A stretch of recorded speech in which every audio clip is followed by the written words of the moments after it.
इस प्रशासनिक विधि की क्लास में स्वागत। मैं आज आपको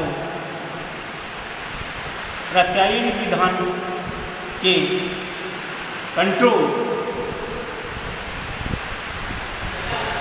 नियंत्रण पर एक संक्षिप्त भाषण दूंगा।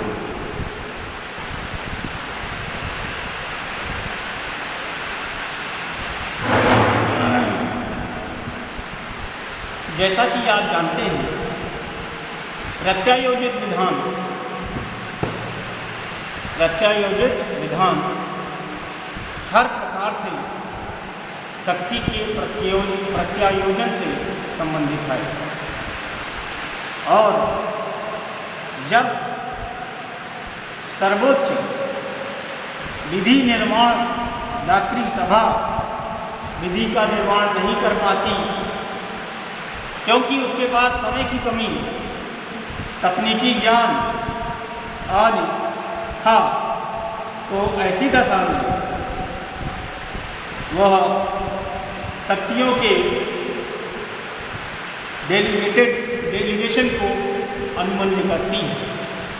लेकिन ऐसा करते समय जब वो खुद को प्राप्त शक्तियों का प्रत्यायोजन करती है तो ऐसा करते समय वो उसको ध्यान देती है कि क्या शक्तियों का अत्यधिक प्रत्यायोजन तो नहीं हो गया, डेलीगेशन अपनी लिमिट को एक्सीड तो नहीं कर गया। ऐसी दशा में यह आवश्यक हो जाता है कि उस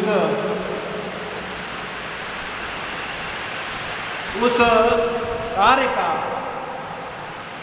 अत्यधिक प्रत्यायोजन नहीं होना चाहिए, अर्थात शक्तियों के प्रत्यायोजन से पहले वो पॉलिसी लॉ लेड डाउन कर देती हैं, जो उस स्केलेटन के अंदर ही उनको विधि निर्माण की कार्यवाही संपादित करनी होती है। इसीलिए इस कार्य के संपादन के लिए यह आवश्यक है कि उनको यह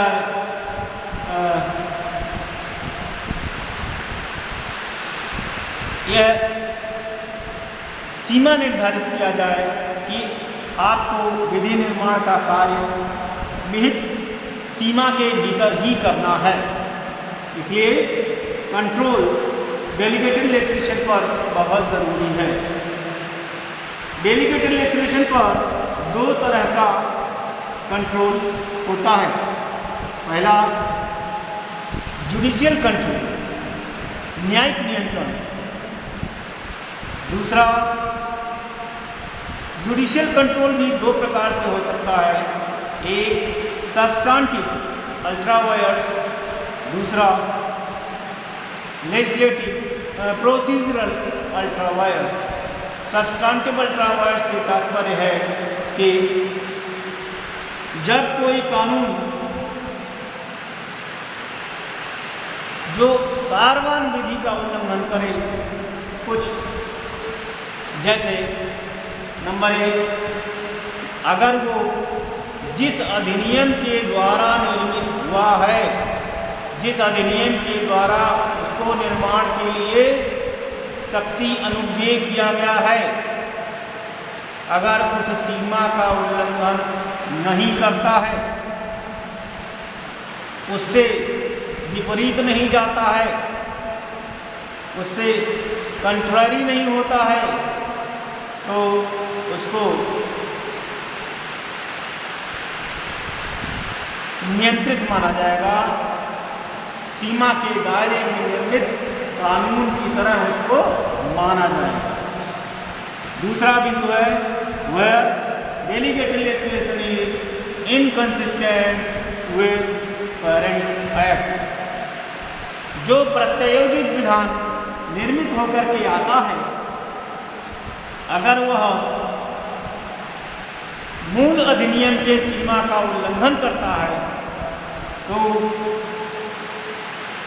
उसके दायरे में रहकर विधि का निर्माण किया जाएगा।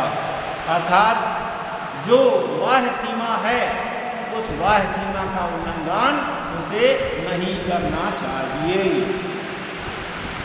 थर्ड हेडिंग है where delegated legislation is unconstitutional, जहाँ पर विधि असंवैधानिक हो, गैर संवैधानिक हो, वहाँ पर जहाँ पर विधि गैर संवैधानिक हो अर्थात जो प्रत्यायोजित विधान है वो अथवा जो मूल शक्ति का विधान है वह असंवैधानिक हो, वहाँ पर भी जो विधान बन के आएगा उसे पास नहीं किया जाए, उसको माना नहीं जाएगा। नेक्स्ट हेडिंग है अनरीजनेबलनेस। अनरीजनेबलनेस से तात्पर्य है कि अयुक्तियुक्त जो कानून प्रत्यायोजित विधान के रूप में जो व्यवस्था बन के आई है, अगर वह अनरीजनेबल है, अयुक्तियुक्त है, तो भी उसे आगे फॉरवर्ड नहीं किया जाएगा। अब नेक्स्ट रीडिंग बनती है कि क्या स्थिति हो सकती है जिसमें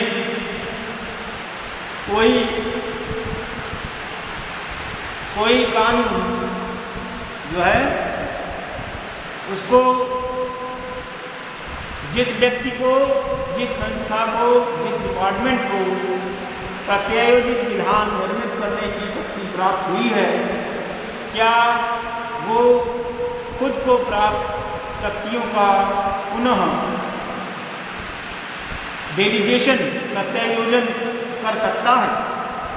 सब डेलीगेशन में, उप प्रत्यायोजन में यह बात निकल के आती है कि कुछ दशाएं हैं, कुछ मूल दशाएं हैं जिनमें डेलीगेटस जो है वह अपनी को प्राप्त शक्ति का प्रत्यायोजन कर सकता है यदि उसके पास उस विषय से संबंधित एक्सपर्ट नॉलेज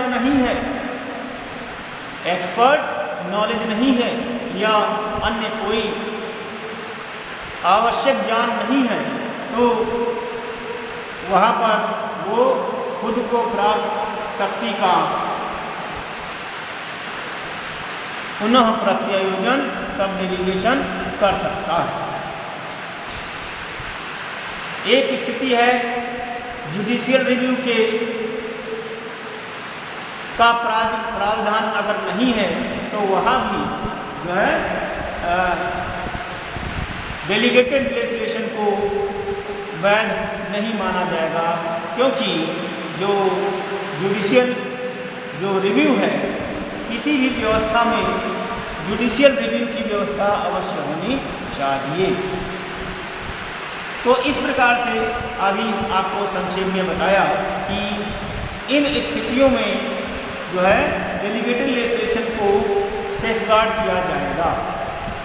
इसके अलावा जो दूसरा इसका विषय है प्रोसीजरल अल्ट्रावायलेंस, अगर प्रत्यायोजित विधान प्रक्रियागत खामियों से युक्त है तो भी उस प्रत्यायोजित विधान को वैध नहीं माना जाएगा।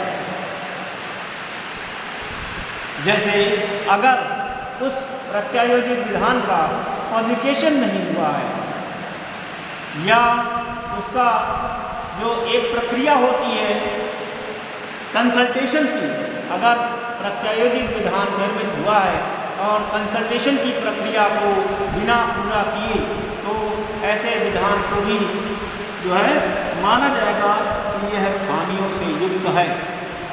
इसके अलावा एक स्थिति होती है लेजिस्लेटिव कंट्रोल की। ये तो दो स्थितियां थी आपको बताया, जिसमें जुडिशियल कंट्रोल की स्थिति है। अगर प्रत्यायोजित विधान अल्ट्रावायलेंस यानी मूल जो पेरेंट एक्ट है अगर उसका उल्लंघन करता है। दूसरा विषय आपको बताया कि अगर वो प्रक्रियागत खामियों से युक्त है और ये दोनों ही स्थितियों में जो प्रत्यायोजित विधान है प्रोड्यूस के रूप में जो बन के आता है, उत्पाद के रूप में जो बन के आता है, उसे अवैध घोषित किया जा सकता है। तीसरा हेडिंग है लेजिस्लेटिव काउंसिल, लेजिस्लेटिव कंट्रोल की, अर्थात अगर प्रत्यायोजित विधान में लेजिस्लेटिव कंट्रोल की जो स्थिति है वो नहीं है, अर्थात जिस सदन में वह कानून निर्मित हुआ है वो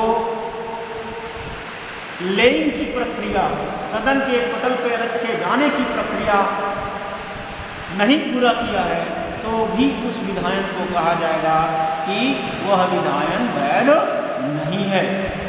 laying on the table, laying on to table का मतलब सदन के पटल पर उसको अगर रखा नहीं गया है, लोगों के अध्ययन के लिए उसको नहीं उपस्थित किया गया है, तो वहाँ भी जो समय उसके लिए निर्धारित किया गया था, तो वहाँ भी उसके लिए